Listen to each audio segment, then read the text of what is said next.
Саламатсыңарбы окуучулар, кутман күнүңөр менен. Мен Кадамжай районуна караштуу Саралтын орто мектебинин кыргыз тили жана адабият мугалими Мурзалиева Жылыскан Закиржановна.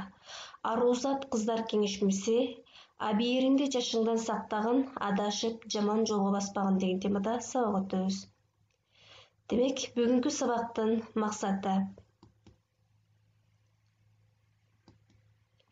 дистанттык билим алууда кыздарыбыз телефондуу болуп, сабактан сырткары ар кандай интернет булактарына кирип, атап айтсам TikTok, Instagram, Telegram, Facebook жана башка ушул сыяктуу сайттарга кирип, убактыларын текке кетирип, билим алууга дээрлик көңүл бөлбөй, ар кандай шылтоолор менен жумушка чыгып, жигиттерди арттырып, абийир, ар намыс деген сыяктуу түшүнүктөрдү унутуп коюп жатат. Кыз бала үйдүн көркү, ар намысы, абийири экендигин түшүндүрүү менен адептүүлүккө, тартиптүүлүккө тарбиялоо болуп саналат. Элибиз кыз баланы, аял затын терең урматтап сыйлап келишкен. Кызды сыйла, ал конок, кызды урсаң жарды болуп каласың. Аял заты үйдүн куту, кыздын 40 чачылуу деген нуска сөздөрүн таамай айтышкан. Аял затына болгон аздектүү мамилени жаратууга аракет жасашкан. Кандай заманда, кандай шартта болбосун, аял заты адам баласы үчүн эң оболу, турмуштун туткасы, жашоого көрк берген жароокер жар, мейирман эне, сүйүктүү эже, сырдаш жеңе, боорукер карындаш, мээнеткеч тарбиячы жана үй бүлөнүн ыйык куту. Жашоодо не бир керемет сулуулук бар, бирок аял затынан ашкан сулуулук жокко эсе. Немец философу Вильгельм Гумвольд элдин ар намысы, адеп ахлагы аялга болгон мамилесинен билинет деп айткан экен. Кылым карткан кыргыз эли тез элтен бери аял затын аздектеп, кыздарынын азат эркиндигине жана ар намысына аяр мамиле жасап келбесе, Акылгөй Каныкей, Ай жүрөк, Курманжандатка энелерибиз Жаңыл Мырза, Зууракан Кайназарова, Сайра Кийизбаева, Бүбүсара Бейшеналиева, Таттыбүбү Турсунбаева сыяктуу асыл заттар кайдан чыкмак эле. Үй бүлөнүн бекем болушу аял затына байланыштуу. Аял бар үйдө кут береке, жылуулук бар. Адамзат жашоосундагы эң асыл нерселер ар дайым аял затына арналып келген. Дүйнөдөгү эң атактуу композиторлордун ажайып музыкалык чыгармалары да аял затына арналган. Дүйнөдөгү эң таланттуу художниктердин эң мыкты сүрөттөрү да аял затына багышталган.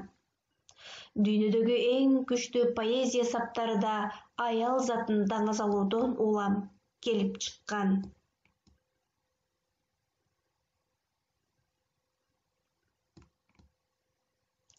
Учурдагы кырдаалга байланыштуу аралыктан билим алып жатып, айрым кыздарыбыздын жагымсыз кылык жоруктары жана убактыларын текке кетирип, ар кандай интернет булактарына кирип, элибиздин менталитетине туура келбеген көрүнүштөрдү туурагысы келип, жүрүм-турум, мамиле жасоо адебин унутуп, улууларга болгон сый урматын жоготуп, көчө кыздарына окшоп баратканы зээнимди кейтет. Айтсам, чачтарын ар кандай түстөргө боеп жасып алып жүргөн кыздарыбыз.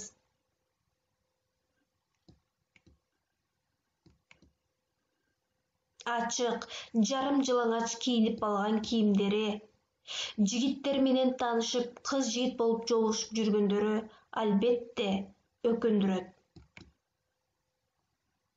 Хадис: жамандыктан кайтаруу ыймандыктын белгиси. Араңарда кимдир бирөө күнөөлүү ишти көрсө, аны колу менен токтотсун. Эгер ал колунан келбесе, тили менен токтотсун. Ал да колунан келбесе, жүрөгү, ниети дили менен жек көрсүн. Бирок бул үчүнчүсү ыймандын эң алсыз даражасы деген экен. Залкар ойлордон, абийирин сактай албаган адамдан алыс бол. Абийирин саткан адам эч качан байыбайт. Абийир миң күбөгө татыйт. Адамдын абийирдүүлүгү менен абийирсиздиги жеке гана анын ишинен билинбестен, анын үмүтүнөн да билинет экен. Мынеки кыздар.